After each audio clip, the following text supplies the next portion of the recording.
नमस्कार। गगन गिल जी की लिखी हुई कविता सुना रही हूं। थोड़ी सी उम्मीद चाहिए, थोड़ी सी उम्मीद चाहिए, जैसे मिट्टी में चमकती किरण सूर्य की, जैसे पानी में स्वाद भीगे पत्थर का, जैसे भीगी हुई रेत पर मछली में तड़पन। बस थोड़ी सी उम्मीद चाहिए, जैसे गूंगे के कंठ में याद आया गीत, जैसे कांच पे चिपटे कीट में लालसा,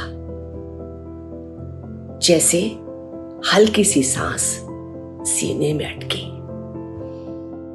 जैसे नदी की तह में डूबी हुई प्यास। बस थोड़ी सी उम्मीद चाहिए। आज हम सब बहुत मुश्किल दौर से गुजर रहे हैं, ऐसा दौर जो हमने सपने में भी नहीं देखा था। हमें यकीन है कि हम इस दौर से गुजरेंगे और हम इसमें अकेले नहीं हैं, पूरी दुनिया हमारे साथ है।